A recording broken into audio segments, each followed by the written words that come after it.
Channel of Vadodara. અમેરિકામાં રાહુલ ગાંધી દ્વારા આપવામાં આવેલા નિવેદનને લઈને એસટી, એસસી અને ઓબીસી મોરચા દ્વારા વિરોધ પ્રદર્શન વડોદરા શહેરમાં યોજવામાં આવ્યું હતું।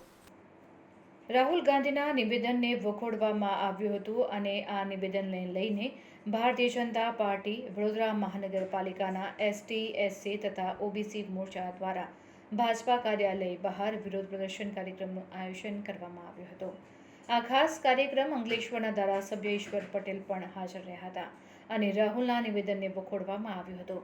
જોકે વરસાદી વાતાવરણને પગલે ગણતરીની મિનિટોમાં જ વિરોધ પ્રદર્શન પૂરું થઈ ગયું હતું અને બાકીનો કાર્યક્રમ ભાજપા કાર્યાલય ખાતે ઇન્ડોરમાં કરવામાં આવ્યો હતો।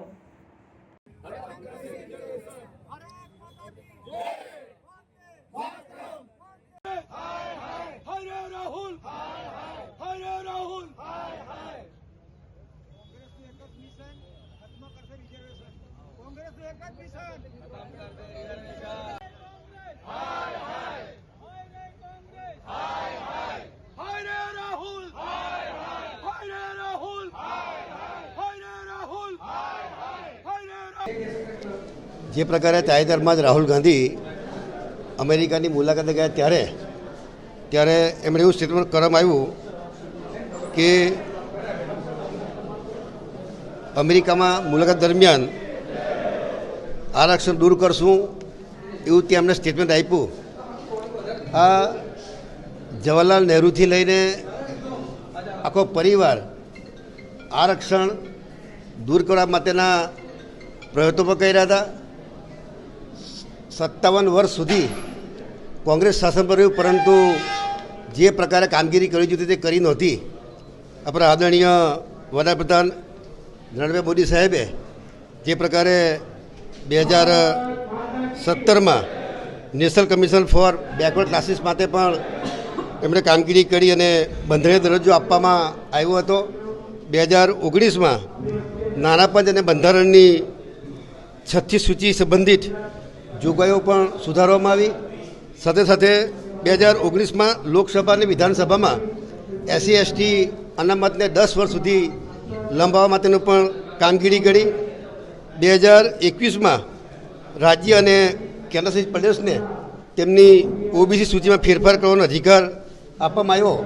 આમ મોદી સાહેબના શાસનની અંદર આ આરક્ષણ રહે એના માટેની કામગીરી કરવામાં આવી। એસસી એસટી અને ઓબીસીના જે હક્કો છે એ હક્કો એમને મળતા રહે એ પ્રકારની કામગીરી કરી છે।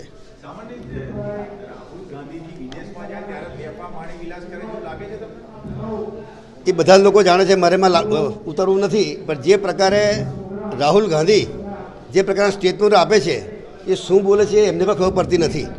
અને જોયું છે કે આ નહેરુ પરિવાર એ સમગ્ર ભારત દેશમાં જે 57 વર્ષ સુધી રાજ કર્યું, 1975માં પણ ઇન્દિરા ગાંધીએ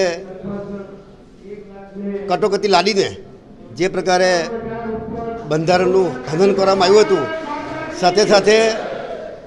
સાથે સાથે જે પ્રકારે આ લોકો જે કામગીરી કરી રહ્યા છે એમાં 1956ની અંદર જવાહરલાલ નહેરુએ પણ કીધું હતું કે હું આ અનામતનો વિરોધ કરું છું અને 1966માં પણ એમણે એમ કીધું હતું દરેક રાજ્યોના મુખ્યમંત્રીને લેટર લખીને કે હું આનો સખત વિરોધ કરું છું।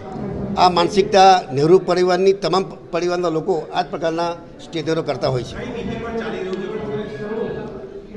કોંગ્રેસ જે પ્રકારે એસસી એસટી અને ઓબીસીના હક્કો લઈને જે પ્રકારે મુસ્લિમ તુષ્ટિકરણ નીતિ કરીને એમણે જે કેરળમાં, આંધ્રપ્રદેશમાં જે પ્રકારે મુસ્લિમોને અનામત આપવાની જે કામગીરી કરી છે એ જોતા એ લાગે છે કે એસસી એસટી અને ઓબીસી આ જાતિઓને અન્યાય છે એ પ્રકારની કામગીરી એમણે કરી રહ્યા છે।